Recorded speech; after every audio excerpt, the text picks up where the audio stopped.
Selma and Dallas County were registered to vote. People stood in a movable line. Terry Sewell, Congresswoman, 50 years later. Terry Sewell.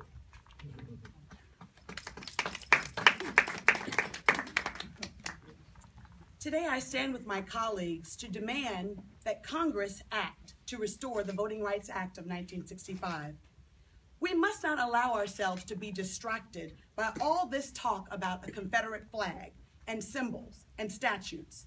To be sure, these offensive symbols are relics of the past, and that's where they belong, in the past.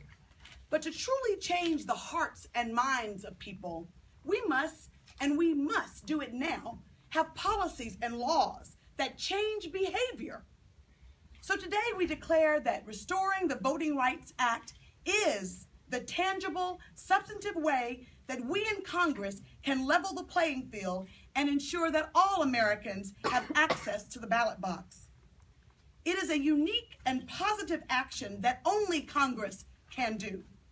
2 years ago, the Supreme Court in the Shelby decision obliterated Section 4 in preclearance and federal protection for vulnerable communities.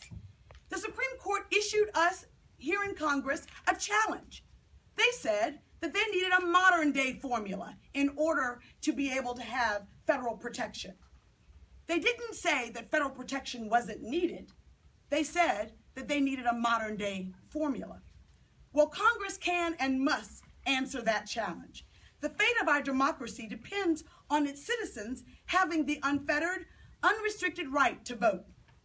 Our vote is our voice, and no voice should be silenced. We must never surrender the voice, our voice, that was died for, prayed for, marched for by brave Americans like our beloved Congressman, John Lewis. When we place barriers to voting or support voting practices that have the intended or unintended consequences of impacting vulnerable communities, that's what we're doing. The hypocrisy of this Congress is really baffling to me. You know, just in March 7th, Congressman Lewis welcomed, and I welcomed to Selma, over 100 members of Congress to commemorate, really celebrate, what happened on Bloody Sunday. The fact that brave men and women, ordinary Americans, could collectively working together achieve extraordinary social change was something that both Republicans and Democrats showed up in Selma to do. It was a kumbaya moment. But when we came back to Congress, what did we do? Nothing. Yes, we agreed to give a congressional gold medal to the foot soldiers, and it is a long time coming. But instead of giving a medal, my challenge to my colleagues, Republicans and Democrats, is that we actually restore the Voting Rights Act.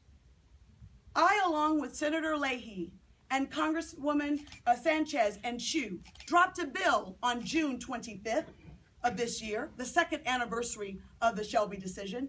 It was called the Voting Rights Advancement Act. And it is an expansive bill that not only restores preclearance, but has a modern day formula. The look back is since 1990 and going forward. And I have you know that 13 states were captured by this new formula. States like Alabama, but also states like California and New York. This act is what we want people to act on now.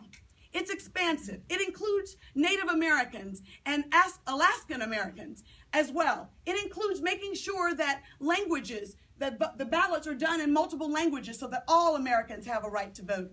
And it also calls out known practices. Practices like moving from districts that are defined to at-large districts that often dilute the vote for African Americans and vulnerable communities. In closing, I think that we in Congress are the only ones who can truly act on what the challenge was from the Shelby case. My hope is that we act now, that we take the opportunity when this country is mourning the loss of 9 Americans due to hatred. We can level the playing field and bring back and restore the Voting Rights Act. We must do so. We have to do so, and we should do it now.